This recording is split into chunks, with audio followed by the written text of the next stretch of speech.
Unidad de Servicio Sofía. Tratado sobre Magia Blanca. Por el maestro tibetano Dhval Khul. Alice A. Bailey. La gran invocación. Desde el punto de luz en la mente de Dios. Que afluya luz a las mentes de los hombres. Que la luz descienda a la tierra. Desde el punto de amor en el corazón de Dios. Que afluya amor a los corazones de los hombres. Que Cristo retorne a la tierra. Desde el centro donde la voluntad de Dios es conocida. Que el propósito guíe a las pequeñas voluntades de los hombres. El propósito que los maestros conocen y sirven. Desde el centro que llamamos la raza de los hombres. Que se realice el plan de amor y de luz. Y selle la puerta donde se halla el mal. Que la luz, el amor y el poder restablezcan el plan en la tierra. Esta invocación no es propiedad de ningún individuo o grupo en especial. Pertenece a toda la humanidad. Empleándola o estimulando a otros para que la reciten, no se favorece a ningún grupo ni organización determinada. La belleza y la fuerza de esta invocación reside en su sencillez y en que expresa ciertas verdades esenciales que todos los hombres aceptan innata y normalmente. La verdad de la existencia de una inteligencia básica a la que vagamente damos el nombre de Dios. La verdad de que detrás de las apariencias externas el amor es el poder motivador del universo. La verdad de que vino a la tierra una gran individualidad llamada el Cristo por los cristianos, que encarnó ese amor para que pudiéramos comprenderlo. La verdad de que el amor y la inteligencia son consecuencia de la voluntad de Dios, y finalmente de que el plan divino solo puede desarrollarse a través de la humanidad misma. Alice A. Bailey. Todas las actividades de la Unidad de Servicio Sofía son sin fines de lucro. Su objetivo es difundir la lectura a través de videograbaciones. 7. El equipo emocional, astral sensorio, con el que viene a la vida el hombre, es utilizado y construido a medida que progresa en la vida. Muchos son víctimas de un cuerpo emocional que construyeron cuando respondían a las energías de los grupos ya enumerados. El cuerpo astral reacciona de 3 maneras a todas las emanaciones sensorias. A. Emocional. El cuerpo astral es impelido a responder a algún tipo de emanación de los cuerpos astrales, grupales o individuales, de quienes lo circundan. Esta frase merece cuidadoso estudio. B. Sensorio. Todas las impresiones se registran en el cuerpo astral sensorio, aunque se carezca de respuesta emocional, y los discípulos deben aprender a diferenciarla con cuidado. Cuando se carece de reacción emocional, como se entiende generalmente, se registra no obstante la causa originadora que trató de producir un efecto en el cuerpo emocional. C. Reacción simple. Registro o negación que registrar o a responder a un impacto, a una impresión emocional. Esto puede ser bueno o malo. En los 3 casos, se elige uno de los pares de opuestos. La selección depende de la calidad del mecanismo astral del hombre afectado. Un cuarto método involucra el completo desapego del cuerpo emocional y la plena capacidad de aislarse voluntariamente de toda impresión sensoria, a fin de servir con mayor eficiencia y amar más inteligentemente. No debe olvidarse que, en último análisis, amor y emoción no son lo mismo. Surge ahora la pregunta práctica: ¿cómo se puede vencer la vibración errónea? Primero, es necesario reconocer la vibración errónea y ser capaz de registrar la reacción. Una vibración, un impulso, una emoción, un deseo se originan en el aspecto inferior de la forma. Difieren de la emanación proveniente del alma. Se debe reconocer que los 2 impactos sobre el cuerpo sensorio son diferentes. Deben preguntarse, ¿esta reacción es una respuesta a la vida de la personalidad o una respuesta a la conciencia del alma? ¿Este impulso que trata de arrastrar a mi cuerpo sensorio a la actividad, viene de la vida divina dentro de mí, o procede del aspecto forma en alguna de sus manifestaciones? ¿Permite a mi cuerpo astral ser activo hasta el punto de ser perjudicados quienes se relacionan conmigo? ¿Son obstaculizados o auxiliados? Un estudio esmerado de nuestras reacciones emocionales nos lleva a la consideración de esa característica básica que nunca se llega a recalcar bastante en vista de la actual situación del mundo: inofensividad. Diré que el logro de la inofensividad en el sentido positivo, no en el negativo, significa dar el paso que conduce definidamente al portal de la iniciación. Cuando se menciona por primera vez esta palabra, parece insignificante y ubica todo el tema de la iniciación en un nivel tan insignificante que pierde toda su importancia. Pero quien piensa así, que trate de practicar esa inofensividad positiva que se manifiesta en el correcto pensar, por estar basado en el amor inteligente, en el correcto hablar, por estar regido por el autocontrol, en la correcta acción, por estar fundada en la comprensión de la ley, y descubrirá que tal tentativa exigirá todos los recursos de su ser y tomará mucho tiempo para realizarlo. No es la inofensividad que proviene de la debilidad y de una disposición sentimental y afectiva que rehúye las molestias, porque trastorna la establecida armonía de la vida y conduce a la consiguiente incomodidad. No es la inofensividad del hombre o mujer negativos, impotentes y poco evolucionados, que no tienen el poder de perjudicar, por estar mal equipados para hacer daño. Al contrario, la inofensividad brota de la verdadera comprensión y control de la personalidad por el alma, la que lleva inevitablemente a la expresión espiritual en la vida diaria. Emana de la capacidad de penetrar en la conciencia y en la comprensión de nuestro hermano, y cuando se ha logrado, todo se perdona y se pierde de vista en el anhelo de ayudar y auxiliar. La respuesta a la vibración errónea no será impedida tan fundamentalmente por los métodos de construir una envoltura o por el aislamiento, mediante el poder de los mantras y la visualización. Ambos métodos son provisorios, y a través de ellos tratan de protegerse quienes aún tienen algo que aprender. Como bien lo saben, la construcción de una envoltura lleva a la separatividad, y es necesario vencer oportunamente el hábito de construirla, además de destruir y quemar las ya construidas. Hacer esto último es más fácil que vencer el hábito. Automáticamente continúa el proceso de construcción hasta que finalmente el aspirante ha erigido tantas barreras a su alrededor que ya no puede salir ni puede hacerse contacto con él. El proceso de aislarse, siendo una práctica más avanzada, demanda mayores conocimientos de magia. Consiste en la emanación de ciertas energías del cuerpo vital en determinada dirección, lo cual sirve para mantener alejadas otras energías, por medio de lo que se denomina impactos. Mediante este impacto sobre las energías que se acercan, se las hace retroceder y seguir otra dirección. Pero éstas deben ir a alguna parte, y si perjudicaran a otra persona, ¿no sería responsable quien invirtió su dirección en el deseo de protegerse a sí mismo? La práctica de la inofensividad es, para el aspirante, el más fácil y mejor modo de trabajar. Nada en él perjudica la vida de cualquier forma y, por lo tanto, atrae hacia sí únicamente lo benéfico. Utiliza las fuerzas benévolas así atraídas para ayudar a otros seres. Este es el primer paso, la disciplina que encierra y la constante supervisión de todas las actividades en los tres planos de la evolución humana y en todas las reacciones, ponen al cuerpo emocional bajo el dominio de la mente iluminada, llevando también comprensión a nuestros semejantes.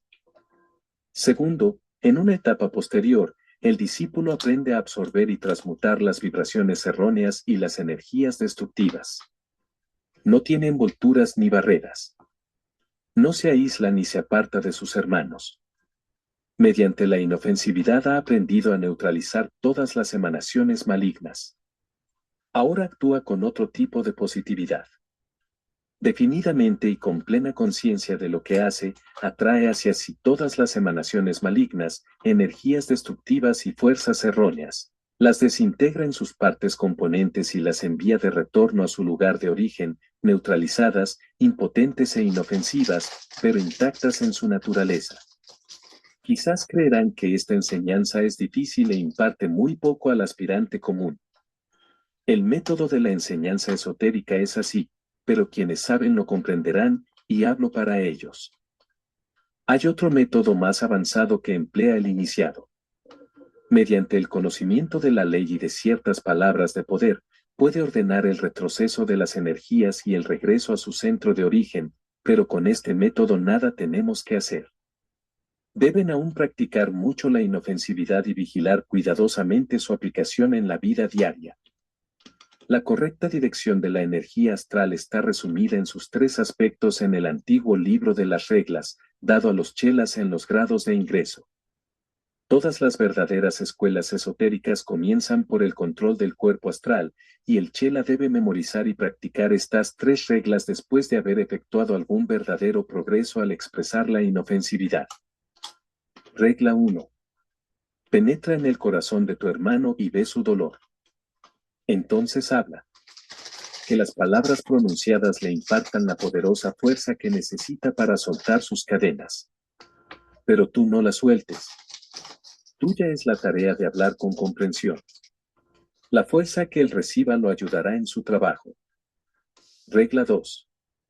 Penetra en la mente de tu hermano y lee sus pensamientos, pero solo cuando sean puros los tuyos. Entonces piensa. Que los pensamientos así creados penetren en la mente de tu hermano y se mezclen con los de él. Sin embargo, mantente desapegado, porque ninguno tiene el derecho de influir en la mente de un hermano. El único derecho que existe le hará exclamar, él ama. Me acompaña. Sabe. Piensa conmigo y yo soy fuerte para hacer lo correcto. Aprende a hablar así. Aprende a pensar así. Regla 3. Fusiónate con el alma de tu hermano y conócela tal cual es. Solo en el plano del alma puede efectuarse esto. En cualquier otra parte, la fusión alimenta el combustible de su vida inferior. Entonces concéntrate en el plan. De este modo verás la parte que él y tú y todos los hombres desempeñan. Así penetrarás en la vida y conocerás el trabajo realizado. Una nota adjunta a estas tres reglas dice: con estas tres energías, la palabra, el pensamiento y el propósito, cuando son manejadas con comprensión por el chela y combinadas con fuerzas incipientes del hermano a quien trata de ayudar, trabajan todos los adeptos. Es casi imposible traducir estas antiguas fórmulas en términos apropiados, pero la inadecuada fraseología anterior dará una idea a los iluminados. Estas reglas resumen unas pocas ideas que el aspirante común necesita captar respecto a la correcta dirección de la energía, para lo cual está preparado. La era presente y el futuro. Dicho vimos la parte que desempeña la diminuta unidad sensoria que utiliza un ser humano, con relación al gran todo. Observamos las diversas formas que asume la evolución astral. También consideramos algunas de las fuentes de donde procede la energía astral. Dijimos que todos estamos sumergidos en un mar de fuerzas sensorias que producen efectos sobre nosotros, porque, de acuerdo con la ley, nos apropiamos para uso personal de una parte de esa energía universal, mediante la cual nos relacionamos con el todo. Uno de los tipos de energía astral que aún no consideramos, emana, según se dice, del corazón del Sol. Sin embargo, no puedo tratarlo con amplitud debido a la incapacidad del cerebro humano para comprenderlo, o del corazón humano para apropiarse de él, hasta el momento en que el centro cardíaco esté abierto y activo. Por lo tanto, esta corriente de energía viviente puede ser sentida ampliamente, aunque todavía no se la ha apropiado en su esencia pura. La denominamos amor de Dios.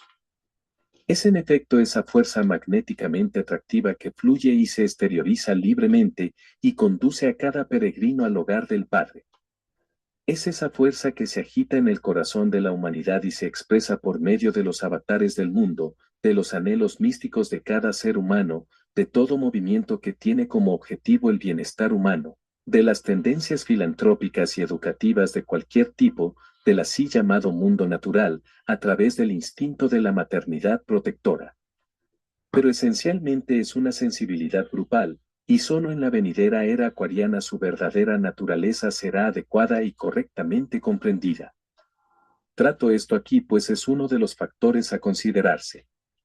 Sin embargo, solo aquellos cuyos corazones están abiertos y se han elevado hacia el Señor sabrán a qué me refiero.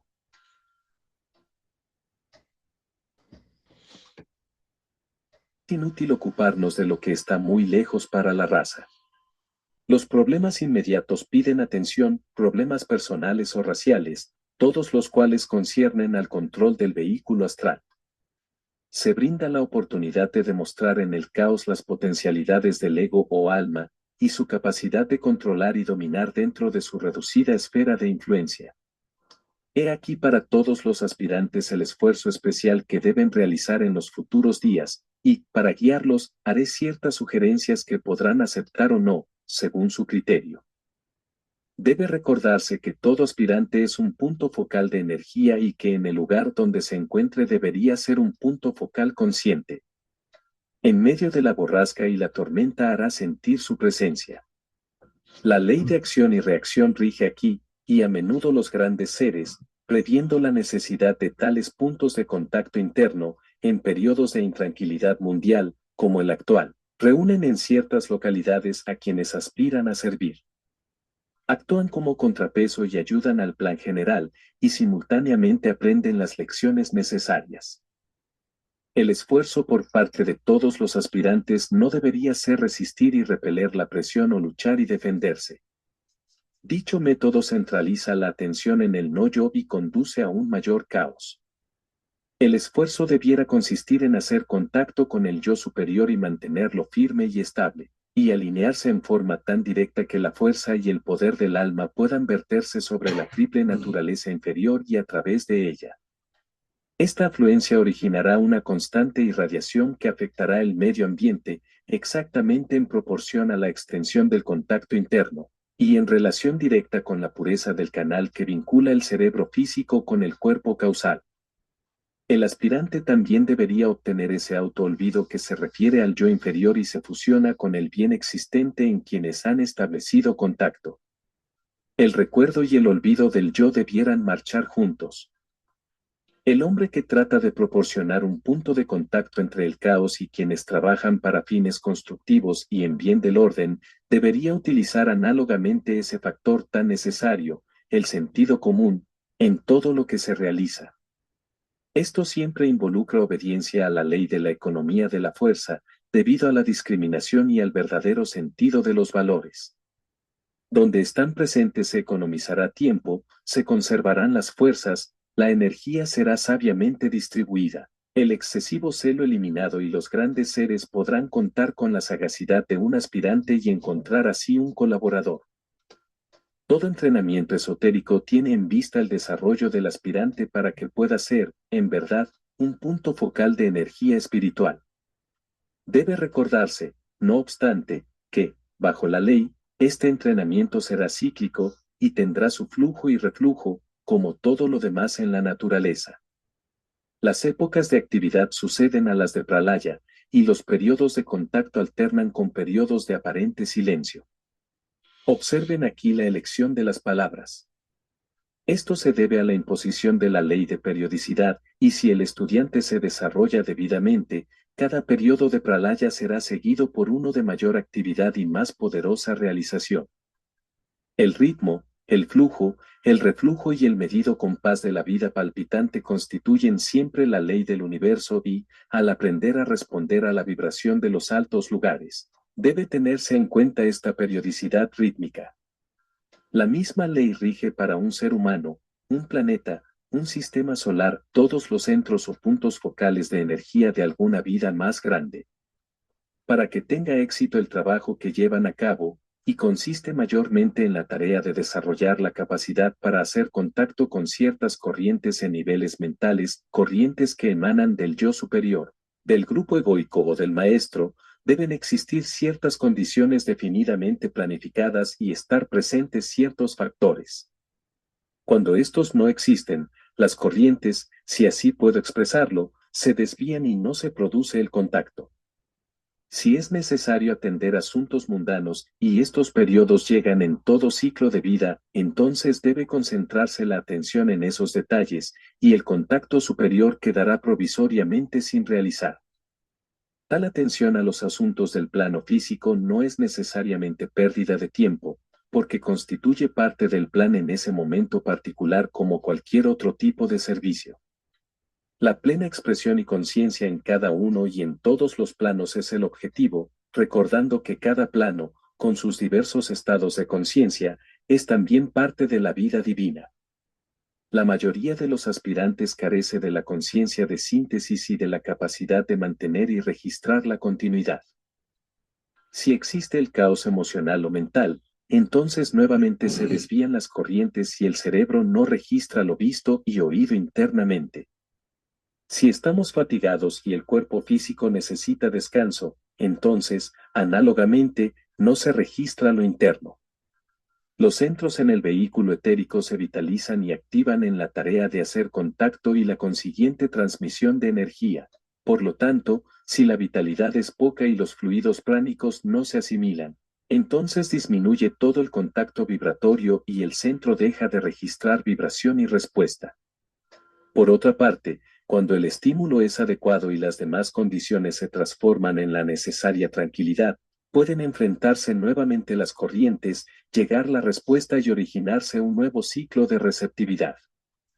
He dado estas explicaciones porque he observado muchas dudas y ansío aclarar parcialmente el proceso a seguir. Es inteligente que todos los que trabajan tengan una clara comprensión de esa tarea, y deberían estar plenamente conscientes de cada paso dado en esas líneas que afectan tan íntimamente su poder de servir. Respecto a los problemas que ocupan la atención de quienes viven en esta época de intranquilidad y trastorno mundiales, daré una palabra de aliento. Si bien para ustedes la situación parecería confusa y el horizonte oscurecerse por la tormenta, tengan presente que cuando la perturbación es general como ahora, y toda la zona está afectada, el fin está cercano. En la naturaleza una tormenta eléctrica sirve para limpiar la atmósfera, trayendo un periodo de sol y agradables condiciones de vida. Tuvimos la tormenta eléctrica de la Guerra Mundial y el periodo de la gradual dispersión de las nubes, con el retumbar de los truenos a nuestro alrededor y las violentas tormentas de viento y lluvia, contrariando las esperanzas de los que ansían ver brillar el sol. Aquellos que pacientemente continúan el trabajo, que conservan la calma y la seguridad interna, que pierden de vista el primer plano de las personalidades y solo recuerdan las fuerzas amorfas que actúan a través de todas las formas y estaciones, verán surgir el orden del caos, la reconstrucción de la pasada destrucción y los ajustes actuales. Ellos verán la liberación de nuevas fuerzas vitales, evitando hasta ahora la entrada de las envolturas cristalizantes construidas por el hombre. Por lo tanto, mantengan firmes la visión interna y tengan esa gran paciencia que perdura a través del ciclo menor, porque la clave del ciclo mayor ha sido mantenida con firmeza. Podría ser de valor tratar brevemente ciertas líneas principales de pensamiento que surgen hoy y son el fruto del pasado y la promesa del futuro. El pensamiento de los hombres siempre ha sido religioso. No ha existido época en que no estuvieran presentes la religión y los pensamientos de los hombres acerca de Dios, del infinito y de la vida que trajo todo a la existencia. Aún las razas salvajes más ignorantes han reconocido una potestad y trataron de definir su relación con esa potestad, en términos de temor, sacrificio o propiciación. Desde la rudimentaria adoración a la naturaleza, del fetichismo y de la degradada adoración a los ídolos, del hombre primitivo, hemos erigido una estructura de la verdad, que si bien es aún imperfecta e inadecuada, en efecto, sienta las bases del futuro templo de la verdad, donde se verá la luz del Señor y será una expresión adecuada de la realidad. De las tinieblas del tiempo han surgido las grandes religiones, las cuales, si bien diversas en sus teologías y formas de adoración, aunque están caracterizadas por diferente tipo de organización y ceremonial y difiriendo en sus métodos de aplicación de la verdad, están unidas en tres aspectos fundamentales. 1. En su enseñanza, respecto a la naturaleza de Dios y del hombre. 2. En su simbolismo. 3. En ciertas doctrinas fundamentales. Cuando los hombres reconozcan esto y logren aislar esa interna y significativa estructura de la verdad, que es la misma en todos los climas y en todas las razas, entonces surgirá la religión universal, la Iglesia una y ese unificado, aunque no uniforme acercamiento a Dios, que demostrará la verdad de las palabras de San Pablo: un Señor, una fe, un bautismo, Dios y Padre de todos, que está sobre todos y por todos y en todos. Las teologías desaparecerán al conocerse a Dios, las doctrinas y los dogmas ya no se considerarán necesarios, porque la fe estará basada en la experiencia, y la autoridad cederá su lugar a una apreciación personal de la realidad. El poder de la Iglesia sobre el grupo será reemplazado por el poder del alma, despierta ya en los hombres, la época de los milagros y de las disputas sobre el porqué y el cómo de esos milagros. Con el consiguiente escepticismo o agnosticismo, cederán a la comprensión de las leyes de la naturaleza que controlan el reino superhumano y la etapa sobrenatural del proceso evolutivo. El hombre recibirá su herencia divina y se reconocerá como hijo del Padre, con todas las características, poderes y capacidades divinos que le pertenecen por dote divina. Pero, mientras tanto, ¿qué tenemos? La ruptura de la vieja y establecida tradición, la rebelión contra la autoridad sea de la Iglesia, dogma, doctrina o teología, la tendencia hacia la autodeterminación, el derrumbamiento de antiguas normas y viejas barreras de pensamiento, y las divisiones entre razas y creencias. Por eso estamos pasando por una etapa intermedia de caos y dudas, de rebeldía y aparente libertinaje. Los métodos de la ciencia se están aplicando a la creencia religiosa, investigación y análisis, comparación y deducción.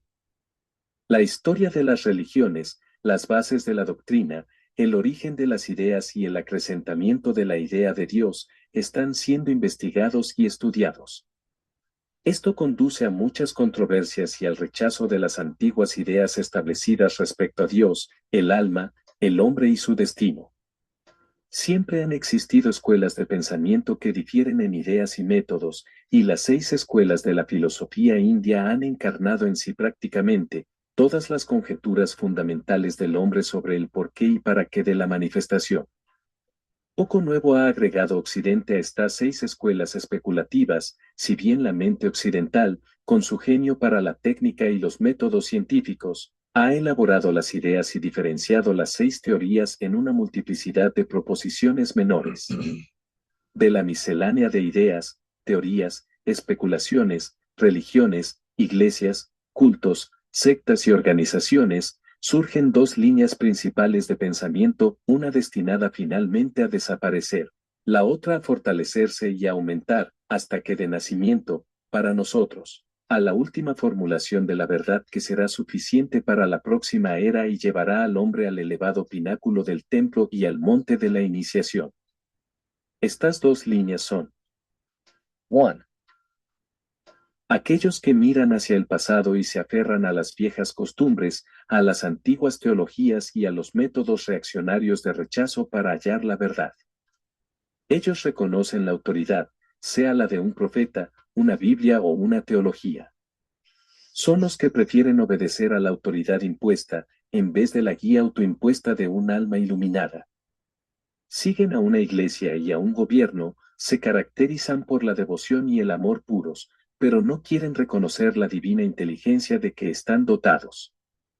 Su devoción, su amor a Dios, su conciencia estricta, pero desviada, y su intolerancia, los señalan como devotos, pero están cegados por su propia devoción, siendo su progreso limitado por el fanatismo. Pertenecen en su mayoría a la vieja generación, y la esperanza para ellos está en su devoción y en el hecho de que la misma evolución los llevará adelante hacia el segundo grupo. Al primer grupo se le ha encomendado el trabajo de cristalización, que dará como resultado la completa destrucción de la vieja forma, se le ha confiado la tarea de definir las antiguas verdades, a fin de clarificar la mente de la raza y reconocer lo esencial y lo no esencial, por lo que son, y comparar en tal forma las ideas fundamentales con las formulaciones de los dogmas, que lo básico será percibido y se rechazarán las creencias secundarias y sin importancia, porque solo lo fundamental y causal tendrá valor en la era venidera. 2. El segundo grupo es todavía una minoría muy reducida, pero aumenta constantemente. Es ese grupo interno de los que aman a Dios, los místicos intelectuales, los conocedores de la realidad, que no pertenecen a una definida religión u organización, pero se consideran miembros de la Iglesia Universal y miembros los unos de los otros. Son extraídos de cada nación, raza y pueblo, de todo color y escuela de pensamiento, y sin embargo hablan el mismo idioma, aprenden mediante los mismos símbolos, siguen el mismo sendero, han rechazado las mismas cosas no esenciales y han aislado el mismo conjunto de creencias esenciales. Se reconocen entre sí, otorgan igual devoción a los conductores espirituales de todas las razas y utilizan con igual libertad la Biblia de los demás. Forman el trasfondo subjetivo del nuevo mundo, constituyen el núcleo espiritual de la venidera religión mundial, son el principio unificador que oportunamente salvará al mundo. En el pasado hemos tenido salvadores mundiales, hijos de Dios que anunciaron un mensaje mundial y trajeron acrecentada luz a los pueblos. Ahora, en la plenitud del tiempo, y mediante el trabajo de evolución, está emergiendo un grupo que tal vez traerá la salvación al mundo y que, encarnando las ideas grupales y demostrando la naturaleza grupal, manifiesta en forma reducida el verdadero significado del cuerpo de Cristo, y dando al mundo una imagen de la verdadera naturaleza de un organismo espiritual, estimulará y energetizará de tal modo los pensamientos y las almas de los hombres, que la nueva era se presentará por afluencia del amor, del conocimiento y de la armonía de Dios mismo. En el pasado, las religiones han sido fundadas por una gran alma, un avatar y una personalidad espiritual sobresaliente, y el sello de sus vidas, palabras y enseñanzas, se ha marcado en la raza y ha persistido durante muchos siglos. ¿Cuál será el efecto del mensaje de un avatar grupal? ¿Cuál será la potencia del trabajo de un grupo de conocedores de Dios, anunciando la verdad y reunidos subjetivamente para el trabajo de salvar al mundo? ¿Cuál será el efecto de la misión de un grupo de salvadores del mundo, no como Cristos, pero todos conocedores de Dios en cierta medida, complementando sus esfuerzos mutuamente, reforzando su mensaje recíprocamente y constituyendo un organismo por el cual la energía espiritual y el principio vida espiritual pueden hacer sentir su presencia en el mundo? Este grupo y sus miembros existen en todos los países. Relativamente son pocos y contados, pero su número aumenta y su mensaje será percibido en forma acrecentada. Están investidos de un espíritu de construcción, pues son los constructores de la nueva era. Se les ha encomendado el trabajo de preservar el espíritu de la verdad y de reorganizar los pensamientos de los hombres, a fin de controlar la mente racial y llevarla a esa condición meditativa y reflexiva que le permitirá reconocer el próximo desenvolvimiento de la divinidad. Conectados